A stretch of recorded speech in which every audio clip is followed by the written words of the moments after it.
안녕하세요. 3-2단원 정치논리와 경제논리 학습활동을 풀이해 보도록 하겠습니다. 자, 1번 문제입니다.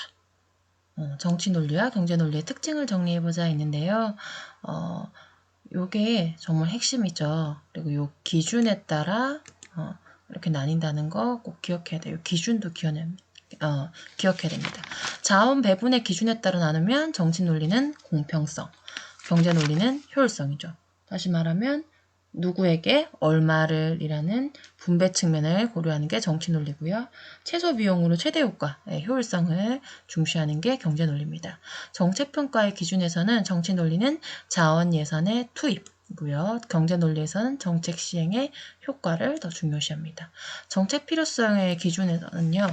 정치논리는 유권자의 요구를 하고 경제논리는 사회 전체의 필요성에 따라 그 다음에 정치논리는 정책 수립의 방법에서 협상, 타협, 교섭 등 정치적 기술이 중요한 무기가 된다고 얘기했고요. 경제논리에서는 전문 지식과 분석 기술이 중요합니다. 그 다음 2번 문제예요. 자, 요거는 시험 문제 내기 아주 좋다고 했죠. 가만 넣을 수도 있고요. 가, 나를 한 번에 넣을 수도 있고요. 읽어보겠습니다. 가에서 보면은 질병 예방을 위한 방역 정책을 수립하고 있는데 총 주민은 1000가구고 총 예산이 1000만 원이네요.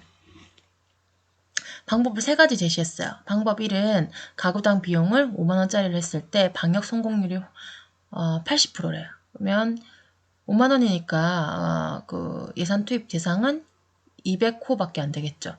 그 중에 방역 성공률이 80%니까 정책 효과는 160호 만 가능합니다. 방법 2는 25,000원의 비용을 들이는 건데요. 방역 성공률이 50%로 방법 1보다는 좀 떨어집니다. 대신에 예산 투입 대상이 더 많아지죠. 2배가 되네요. 400호나 돼요. 근데 그 방역 성공 확률이 50%니까 총 200가구가 돼요. 자, 방법 3은 만원의 비용을 지불하는데 방역 성공률은 10%로 완전히 낮습니다. 그렇지만 총 주민 1000가구 모두에게 수혜를 줄 수 있는 거잖아요. 근데 방역 성공률은 10%니까 100호밖에 안 돼요.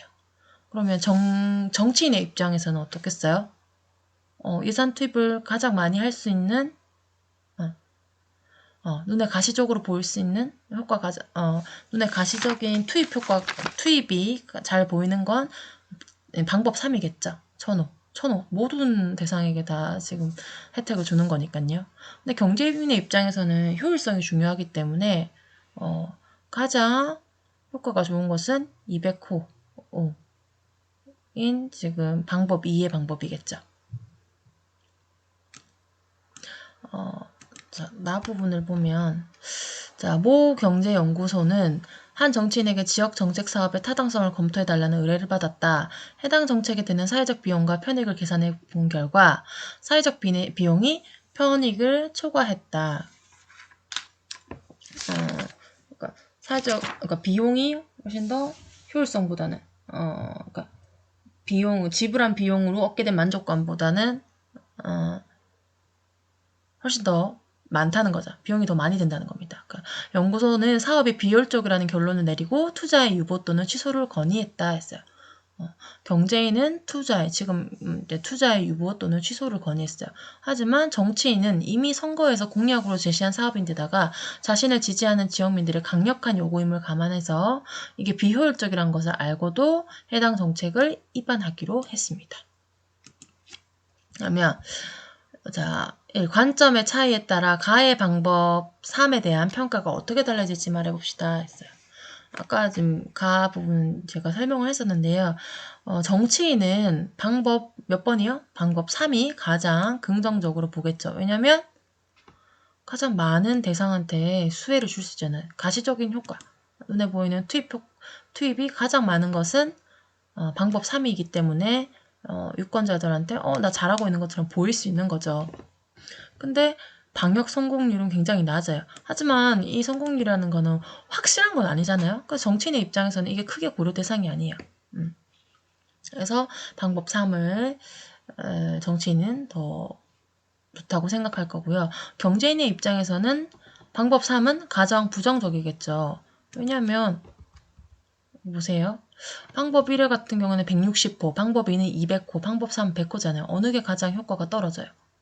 100호인 방법 3이겠죠. 그래서 방역 성공률이 가장 낮은 정책이기 때문에 이건 하면 안 된다라고 얘기하겠죠. 그 다음에 2번 봅시다. 정치인이 경제 논리보다 정치 논리를 앞세운 까닭을 설명해보고 이에 대한 자신의 생각을 말해보자 했습니다.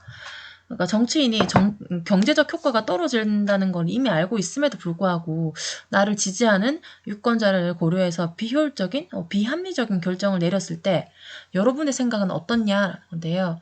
뭐 다양한 의견들이 있겠죠. 정치인은 국민의 요구를 모두 충족해 줄 수 없으므로 자신의 지지 기반이 되는 유권자의 요구를 우선적으로 고려하기 때문에 정치 논리를 앞세우겠죠. 근데 이거에 대해서 긍정적으로 보는 친구도 있고 부정적으로 보는 친구도 있을 겁니다.